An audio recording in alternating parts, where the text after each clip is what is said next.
پہلی جو مطالبے ہوتے ہیں انگریزی میں کہتے ہیں میکسیملسٹ ہوتے ہیں، یعنی زیادہ سے زیادہ حاصل کرنے کی کوشش کی جاتی ہے جی اور پھر مذاکرات کے ذریعے اس پر پھر نیچے نیچے بارگین ہوتا ہے. یہ دیٹ سیڈ پاکستان اپنی سنسیئر کوشش جاری رکھے ہوئے ہے، لیکن صدر ٹرمپ کی اور ان کی انتظامیہ کی جو ساکھ ہے اس پر بھی سوالات موجود ہیں کہ وہ عمان میں فروری کے آخر میں مذاکرات کر رہے تھے تو انہوں نے اچانک جنگ شروع کر دی.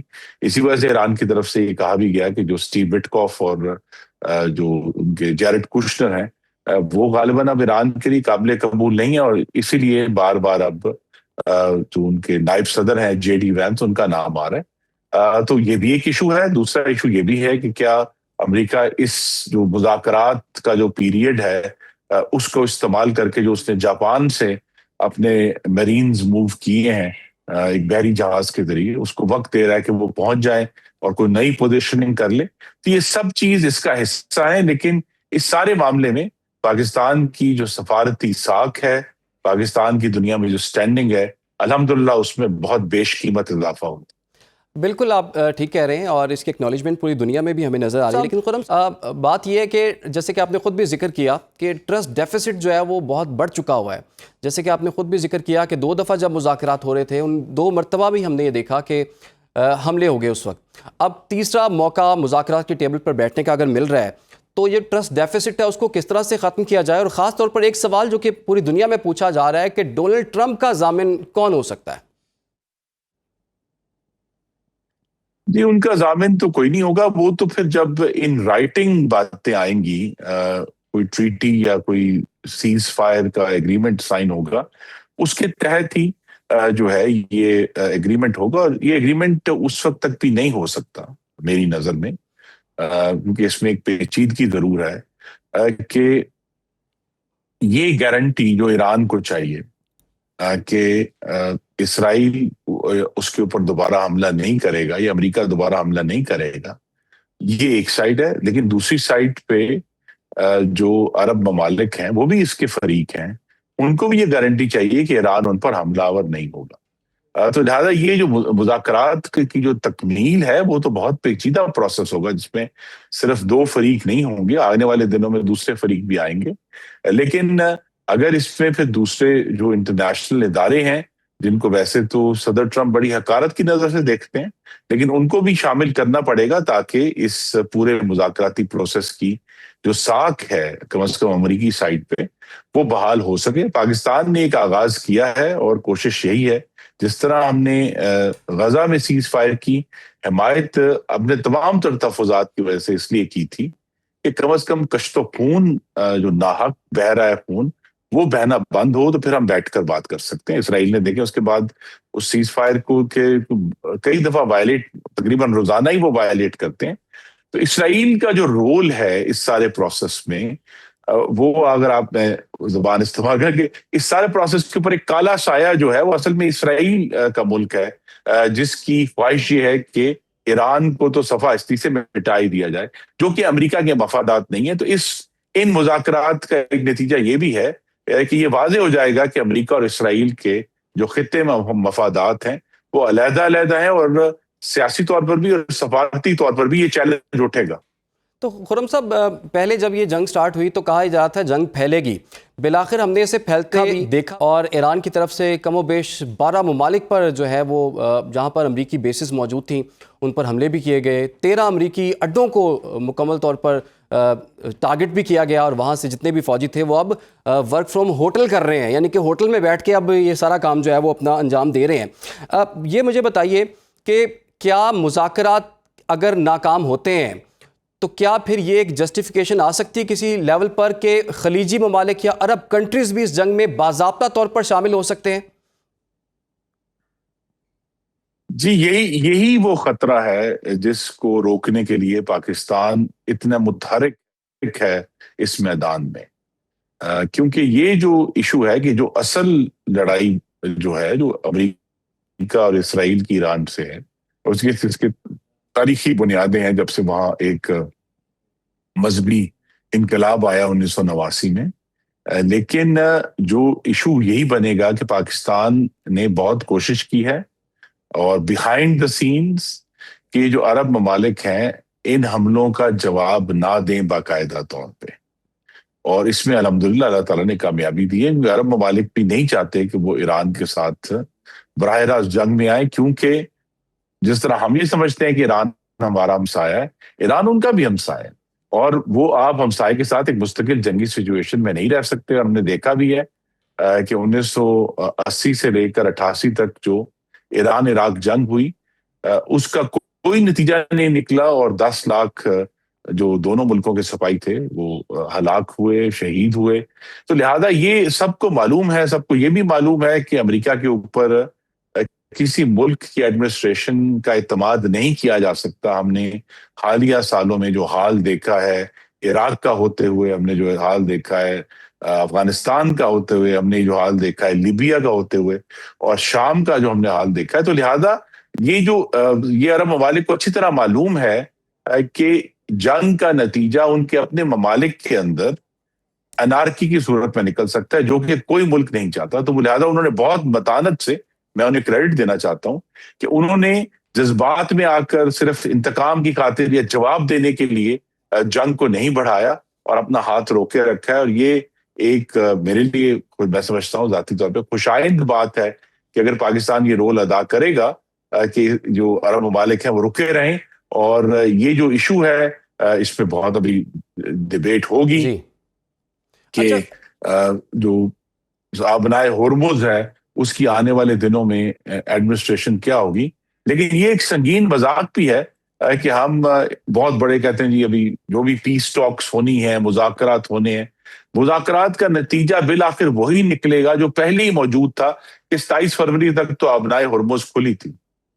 بالکل. اچھا خرم صاحب یہ بھی عرض کیجیے گا جیسا کہ جب یہ جنگ سٹارٹ ہوئی تھی تو کسی سے یہ بھی ہم جب سوال کرتے تھے کہ آپ کو لگتا ہے کہ 4 ہفتوں تک جنگ چلے گی, تو بظاہر یہ لگتا تھا کہ محدود ہوگی, جیسے کہ پچھلے سال 12 روز کی جنگ ہوئی تھی, لیکن یہ تو 26ویں روز میں داخل ہو گئی ہے. ابھی ڈونلڈ ٹرمپ جو ہے ان کی خواہش یہ ہے کہ 4 سے 6 ہفتے مزید اگر لگ جائیں اس جنگ میں اور اس ایران کا تنازع جو ہے کنکلوڈ ہو جائے تو پھر یہ معاملہ ٹھیک رہے گا. آپ کو لگتا ہے کہ 4 سے 6 ہفتے اگر ایسی صورتحال رہتی ہے, وہ ایران ہو, وہ اسرائیل ہو, وہ امریکہ ہو, یا یہ خطہ ہو یا خلیجی خطہ ہو, کیا وہ اس تمام سچویشن کو افورڈ کر سکتا ہے 4 to 6 ویکس؟ جی ایران افورڈ کر سکتا ہے, کیونکہ ایران نے ایک بہت ہی غیر معمولی طاقت اور ریزیلینس کا مظاہرہ کیا ہے. یہ ایران کو ہم کہہ سکتے ہیں کہ کوئی عسکری کامیابی اس طرح نہیں حاصل ہوئی, لیکن انہوں نے جس طرح اپنی عسکری جو بھی ان کے پاس محدود طاقت تھی اس کا استعمال کر کے دنیا کی معیشت کو مفلوج کر دیا ہے, اور دنیا کو مجبور کیا ہے کہ وہ اس کی طرف دیکھے کہ جہاں سے 20% تیل اور 20% گیس نکلتا ہے, وہ جو آبنائے ہرمز ہے وہ ایران کے رحم و کرم پر ہے. یہ بات اب اسٹیبلش ہو گئی ہے, اور ایران نے بہت کم ہتھیار, بہت کم مائیگی میں یہ اپنی جو طاقت کا بڑا محدود استعمال کیا. اس طرح ایران نے جو عرب ممالک ہیں اس پر بہت ٹارگیٹڈ حملے کیے. انہوں نے اوور آل کوئی اٹیک نہیں کیا جس کو ہم جنگی حملہ جو ہے سمجھیں کہ بہت میجر اٹیک کیا ہے. تو لہذا ایران نے بڑا سوچ سمجھ کر اپنی جو طاقت ہے اس کو استعمال کیا ہے, ریشننگ کر کے استعمال کیا ہے. دوسری طرف امریکہ اپنے مفادات جو تھے وہ حاصل کر چکا ہے. اس کا یہ جو کوشش تھی, انہوں نے کہا بھی کہ ایک تو ڈونلڈ ٹرمپ نے جون 2025 میں کہا تھا کہ انہوں نے ان کی ایٹمی جو قوت ہے اس کو اوبلیٹریٹ کر دیا, یعنی صفحہ ہستی سے مٹا دیا. اور ابھی بھی ان کی جو ایران کی بہت نقصان ہوا ہے, ایران کا جو ان کی نیول ایبلٹیز تھیں, جو ان کی بہت ساری جو عسکری جو پورا انفراسٹرکچر تھا اس کو انہوں نے تباہ کر دیا. لیکن اب جو ایشو ہے, کیا امریکہ کے مفاد میں ہے کہ وہ مزید بمباری کرے؟ یہ بات واضح ہے کہ جتنے جو وہ پیش رفت کر چکے ہیں اس سے زیادہ تو پیش رفت نہیں ہو سکتی. تو انگریزی میں کہتے ہیں ڈیمینشنگ ریٹرنز آ چکے ہیں امریکہ کے ایران پر اٹیک کے. پھر میں کہوں گا وہ جو کالا سایہ ہے پیچھے اسرائیل کا, اس کی وجہ سے سارا معاملہ جو ہے وہ پیچیدہ ہو رہا ہے, کیونکہ جو امریکی جوائنٹ چیفز ہیں وہ وعدے کر چکے ہیں کہ امریکہ اپنے عسکری اہداف جو ملٹری ایمز تھے وہ حاصل کر چکا ہے. اب ایشو صرف یہ رہ گیا ہے کہ جو اکنامک بلاکیج ہے جو دنیا کے اندر آبنائے ہرمز کا سٹاپیج ہے, جس کی وجہ سے تیل رکا ہوا ہے, گیس رکی ہوئی ہے, اب کھاد کا مسئلہ بھی اٹھ رہا ہے دنیا میں, کیونکہ کھاد بھی ان ملکوں سے نکلتی ہے جہاں سے تیل پیدا ہوتی ہے. تو لہذا وہاں جو ہے یہ ایشو بڑا سنجیدہ ہے, اور یہ وقت لے سکتا ہے. جس طرح میں نے کہا کہ پہلے بھی کہ جب فائنل نیگوسیشن ہونی ہے اس کے اندر عرب ممالک کو بھی شامل کرنا پڑے گا, اور یہ سوال کھڑا رہے گا جو آپ نے درست کہا کہ ڈونلڈ ٹرمپ کی گارنٹی کون دے گا, اس وقت تو کوئی نہیں دے سکتا. بالکل. اچھا خرم صاحب, جیسے کہ ابھی آپ نے کالے سائے کی بات کی ہے, اسرائیل کے کالے سائے کی, تو ہمارا بھی تو ایک خطہ ہے جہاں پر ایک اور کالا سا مودی کی شکل میں ہے. جب سے پاکستان کو ایک اہم رول ملا ہے, پوری دنیا اسے دیکھ بھی رہی ہے, اس کی پذیرائی بھی ہو رہی ہے, تو مودی پر کافی دباؤ بڑھ گیا ہے. اب جو انڈین وزیر خارجہ ہے جے شنکر, ان کا آپ نے غیر پارلیمانی بیان بھی دیکھا ہی ہوگا, پاکستان کے خلاف ایک مرتبہ پھر سے انہوں نے ہرزہ سرائی جو شروع کر دیا ہے. اب یہ اپنی جو ہے شرمندگی چھپانے کے لیے وہ یہ سب چیزیں کر رہے ہیں, چونکہ اس اتنے بڑے کانفلکٹ میں انڈیا کا نہ تو کسی نے رول مانگا ہے اور نہ ہی کسی نے اس سے بات کی ہے. تمام نظریں اسلام آباد پر ہیں, پاکستان پر ہیں. جی, یہ ایک بہت ہی غیر متوقع واقعہ ہوا ہے. پاکستانیوں کو تو اللہ کا شکر ادا کرنا چاہیے کہ پچھلے ایک سال میں معرکہ حق جب سے شروع ہوا, پاکستان نے ہندوستان کو شکست دی. ہندوستان کی جو خارجہ پالیسی ہے اس کے چیتھڑے اڑ گئے ہیں, اور ان کا جو خیال تھا کہ ان کے پاس اسٹریٹجک آٹونمی ہے وہ نہیں رہی. امریکہ نے ان کو مجبور کیا اور فورس کیا ہے, اور ان کو ماننا پڑا ہے کہ جی ہم رشیا سے تیل نہیں خریدیں گے, ہم ایران سے تیل نہیں خریدیں گے. اور جو ان کی جو کیپیبلٹیز ہیں, آپ کو معلوم ہے پچھلے ایک سال سے ان کی غالباً درجنوں جہاز جو ہیں وہ گرتے ہیں. لگنے تو لگتا ہے ہر 2 دن بعد کوئی ان کا ایئر فورس کا جہاز گر جاتا ہے, تو ان کی کیپیبلٹیز کے اوپر بہت سوال ہے. تو اب ہندوستان کو یہ نظر آیا ہے کہ جس طرح مئی 2025 میں پاکستان نے ہندوتوا کے تکبر کو مٹی میں ملا دیا, اور روزانہ آپ آج کل ملا رہے ہیں, تو وہ جو تکبر تھا جو ہمیں پچھلے سال نظر آتا تھا وہ اب گل سڑ کر بازاری زبان بن گیا ہے, تہمت بن گیا ہے.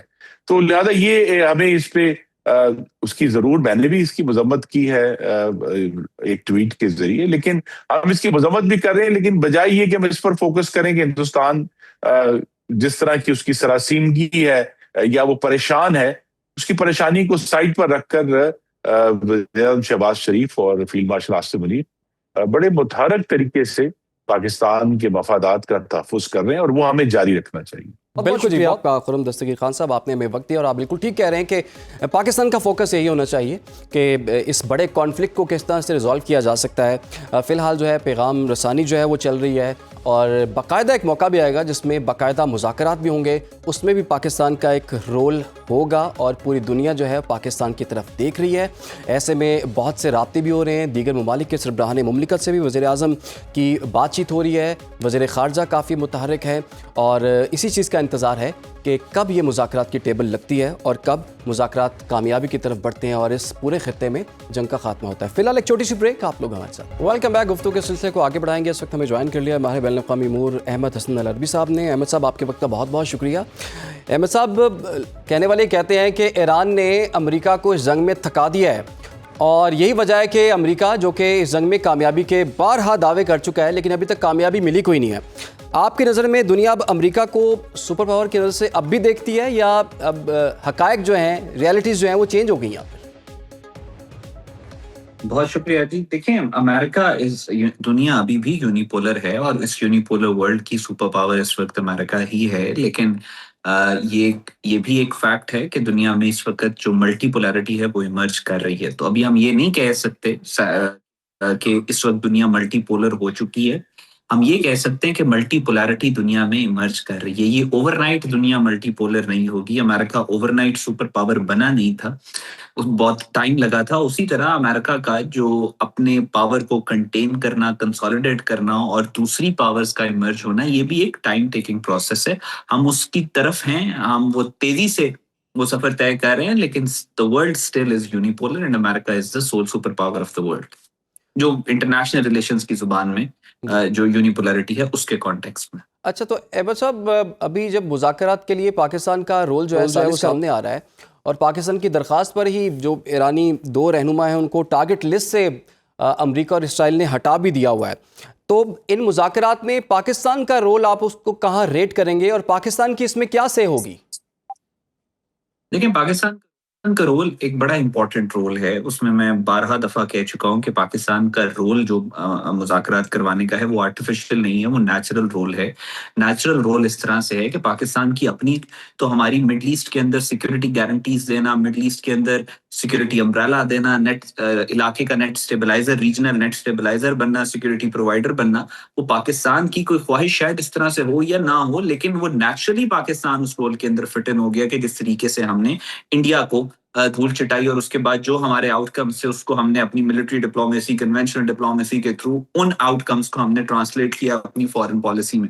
سو پاکستان نیچرلی رائز کرتا ہے کیونکہ پاکستان کی کوئی الٹیریئر موٹیویشن نہیں ہے. پاکستان دنیا میں جنگیں نہیں چاہتا. پاکستان کسی عرب ورلڈ کا مخالف نہیں ہے. پاکستان کے ایران ترکی کے ساتھ بہت اچھے تعلقات ہیں. پاکستان دنیا کے ملٹیپل جو پولز ہیں جس میں امریکہ، رشیا، چائنا شامل ہے، پاکستان ان کے ساتھ بڑے اچھے طریقے سے اپنے ریلیشنز کو نیویگیٹ کر رہا ہے. پاکستان انڈیا کو روک کے رکھے ہوئے ہے. پاکستان کی جو مسلم ورلڈ ہے پورا وہ پاکستان کے ساتھ کمفرٹیبل ہے. پاکستان کے سعودیہ کے ساتھ بھی اچھے تعلقات ہیں. دوسری طرف دیکھیں تو پاکستان کے ایران کے ساتھ بھی بہت اچھے تعلقات ہیں. ایران بھی پاکستان کی گارنٹیز پہ یقین کرتا ہے. سعودی عربیہ بھی پاکستان کی گارنٹیز پہ یقین کرتا ہے. پاکستان کوئی گریٹر پاکستان بنا کے مڈل ایسٹ میں ایکسپینڈ نہیں کرنا چاہتا. پاکستان نے کوئی اپنی آئیڈیالوجی ان پہ مسلط نہیں کرنی. تو نیچرلی پاکستان اس کے ساتھ ساتھ ایک سپر پاور، پاکستان مسلم سپر پاور ہے. پاکستان کے پاس نیوکلیر بامبس بھی ہیں، بہترین آرمی بھی ہے. سو اس سارے کانٹیکس میں یہ سارے ملٹیپل ریزنز ہیں جس کی وجہ سے پاکستان سینٹر سٹیج پہ آ جاتا ہے کسی بھی قسم کی اگر مسلم ورلڈ میں نیگوسیشنز یا میڈیشنز ہونی ہوتی ہیں. تو پاکستان کا رول جو ہے اسی وجہ سے اس میڈیشن کے اندر بہت زیادہ امپورٹنٹ ہے. اچھا احمد صاحب، برطانوی خفیہ MI6 اس کے جو سابق سربراہ ہیں ایلیکس ینگر، انہوں نے کہا ہے کہ موجودہ جنگ میں ایران حاوی نظر آ رہا ہے. اور ساتھ ہی ساتھ ہم نے ایک خبر یہ بھی ہے کہ 23 مارچ کو اسرائیلی وزارت دفاع نے یونیسیف کی ڈائریکٹر جنرل کو ایک خط بھی لکھا ہے اور اس میں انہوں نے شکایت کی ہے. اصل میں انہوں نے شکایت کی ہے کہ ایران کے میزائل حملوں سے اس کی سویلین آبادی اور بچوں کے لیے خطرات بڑھ رہے ہیں. تو اسرائیل جو ہے وہ شکایتیں لگانے بین الاقوامی اداروں کو پہنچ گیا ہے. یہ وہی اسرائیل ہے جو کہ کسی ادارے کو مانتا نہیں تھا. آپ کو لگتا ہے کہ اسرائیل بھی اس وقت مشکلات کا بھرپور شکار ہے اور ایران جو ہے باقاعدہ طور پر اس جنگ میں حاوی نظر آ رہا ہے؟ دیکھیں، بات یہ ہے کہ اسرائیل ہمیشہ سے اپنی سافٹ پاور اور پروپیگنڈا پاور کے تھرو یہ وہی ہے جو پوری دنیا کے اوپر ظلم بھی کرتا ہے اور اس کے بعد یہ بھی کہہ دیتا ہے کہ سب سے مظلوم میں ہوں. یہ جو مظلومیت کارڈ یہ پچھلے کئی دہائیوں سے پلے کر رہے ہیں، یہ اسی کا ایک برانچ آؤٹ افیکٹ ہے جو بھی انہوں نے یونیسیف کو دیا ہے. حالانکہ پوری دنیا میں سب سے زیادہ جو ظلم کیے ہیں، جو بچوں کو قتل کیا، ذبح کیا، اسکولوں کے اوپر اٹیکس، غازہ کے اندر کارپیٹ بامبنگ، جو پاسبل ہیومینیٹیرین لا کی وائلیشن اسرائیل دنیا میں آپ امیجن کر سکتے ہیں وہ اسرائیل نے کی ہے. جو صفاقی آپ امیجن کر سکتے ہیں وہ اسرائیل نے کی ہے. لیکن کیونکہ ان کی پروپیگنڈا فیکٹری ہی اسرائیل کے وجود کو بھی انشور کرتی ہے اور ان کی جو ایگزسٹنس ہے وہ ہے ہی صرف اور صرف نیریٹو وارفیئر کی وجہ سے. اسی وجہ سے وہ یورپ سے، امریکہ سے سپورٹ حاصل کرتے چلے آئے ہیں. اسی وجہ سے وہ دنیا میں آپریٹ کرتے آئے ہیں مظلومیت کارڈ پلے کر کے. یونیسیف والے معاملے میں بھی انہوں نے یہی کیا ہے اور یہ بڑی کیئرفلی کرافٹ کرتے ہیں اپنی فارن پالیسی کو اور اپنی انفارمیشن وارفیئر کو. مظلوم کیسے بننا ہے، دنیا کے ایموشنز اپنے ساتھ کیسے ریلی کرنے ہیں، وہ یہ ہمیشہ سے اسرائیلیز کرتے آئے. لیکن اب یہ سارے جو ٹوٹکے ہیں اور اب یہ جو سارے ان کے انیشیٹیوز ہیں یہ فیل ہوتے چلے جا رہے ہیں کیونکہ اسرائیل از بیڈلی ایکسپوزڈ، پوری دنیا کے سامنے بری طرح ایکسپوز ہو چکے. جہاں تک اسرائیل کی کمزوری کی بات ہے تو یس آئی بلیو کہ اسرائیل اپنی تاریخ میں اس وقت سب سے کمزور ہے.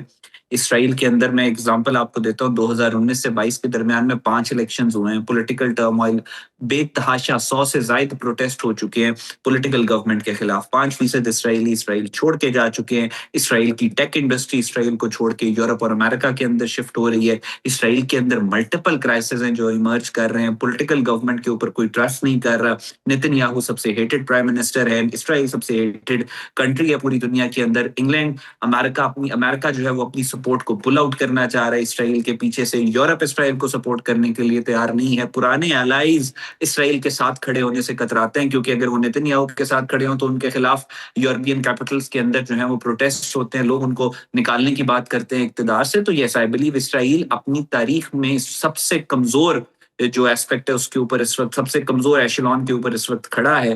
اور آئی کین سیفلی سے کہ اسرائیل کا وجود اس وقت شدید خطرے میں ہے. اگر مسلم ورلڈ اپنی اسٹریٹجی کو کیئرفلی کرافٹ کرے تو یہ جو خنجر مسلمانوں کے قلب میں کھپا ہوا ہے یہ بہت ود ان نو ٹائم یہ وہاں سے نکل سکتا ہے, لیکن ایموشنز کے ساتھ نہیں, جی کیئرفلی کرافٹڈ فارن پالیسی کے ساتھ. ٹھیک ہے. تو احمد صاحب یہ بتائیے, مذاکرات کی باتیں بھی چل رہی ہیں لیکن اس کے ساتھ ساتھ کچھ منصوبے بھی سامنے آ رہے ہیں. ایرانی جو اسپیکر ہیں انہوں نے انکشاف کیا ہے کہ امریکہ ایک ملک کے ساتھ, علاقائی ملک کے ساتھ مل کر ایرانی جزیرے پر قبضے کا منصوبہ بنا چکا ہے. ادھر ایران نے ممکنہ حملوں کے پیش نظر جو ہے وہ خاک جزیرے پر جنگ کی تیاریاں بھی شروع کر دی ہیں. کوئی ایسی نوبت آ سکتی ہے؟ واقعی سنجیدگی سے امریکہ اس بات پر غور کر رہا ہے کہ بوٹس آن گراؤنڈ ہونی چاہیے؟ اگر ایسا ہو گیا تو جس طرح کی وہ جگہ ہے, جس طرح کا پورا خطہ ہے, تو مزید باڈی بیگز امریکہ کو اٹھانے پڑ سکتے ہیں. کیا امریکہ اس ٹائم میں وہ افورڈ کر سکتا ہے؟ جی, تقریباً 1 مہینہ پہلے ڈونلڈ ٹرمپ نے وینزویلا والے واقعے کے بعد جب آئل ریفائنریز کے سی اوز کو اپنے وائٹ ہاؤس میں بلایا تھا تو ایک سائڈ پہ جے ڈی وینس اور دوسری سائڈ پہ مارک روبیو کو بٹھا کے کہا تھا that boots on ground is not an option. اگر American boots on ground Iran میں آتے ہیں, پاسبلٹی کچھ بھی ہو سکتی ہے. جنگ کے دوران انسرٹن انوائرمنٹ ہوتا ہے, کوئی ذرا سا ایک لمحے کی مسٹیک اور جنگ کہاں سے کہاں چلی جاتی ہے. تو ہم نے پریکٹیکلی دیکھا ہے پچھلے 10 سالوں کے اندر جو جنگیں امریکہ نے لیڈ کی ہیں اس کے اندر امریکہ اگر boots on ground middle east کے اندر لے کے آتا ہے تو وہ پھر یہ نہیں ہوگا کہ چند ہفتوں کے لیے, چند مہینوں کے لیے, پھر سالوں کے لیے امریکہ پھنس جائے گا اس دلدل کے اندر. امریکہ کے بوٹس آن گراؤنڈ جو مڈل ایسٹ کے اندر لانے کی اگر یہ لے کے آتا ہے تو رشینز کو سب سے زیادہ فائدہ ہوگا, چائنیز کو سب سے زیادہ فائدہ. رشینز یہ کہتے ہیں کہ we'll turn Middle East into America's Ukraine. سو امریکہ کے لیے اگر بوٹس آن گراؤنڈ اسرائیل کے پریشر میں آ کے وہ لے کے آتا ہے تو امریکہ کے لیے it is going to be a suicide, which I hope that America is not going to do, but there are chances, yes chances موجود ہیں کہ اے پیک یا اسرائیلی لابی جو ہے وہ اوور کم کر سکتی ہے اور بوٹس آن گراؤنڈ آ سکتے ہیں. آپشن کو بالکل میں نکال نہیں رہا. ٹھیک ہے. اچھا, اس کے ساتھ ساتھ امریکہ ایران جو ہے یہ جو اگر بوٹس آن گراؤنڈ آتے ہیں تو یہ چیز ایران کو فیور کرے گی ان سینس کہ جیوگرافی جو ہے وہ کیونکہ گھر کے اندر بیٹھ کے یہ جنگ لڑیں, اور اسرائیل کو بھی یہی خواہش ہے. رائزنگ لائن 1 کے بعد سے یہ کوشش اسرائیل یہی کر رہا تھا کہ امریکن بوٹس آن گراؤنڈ آئیں.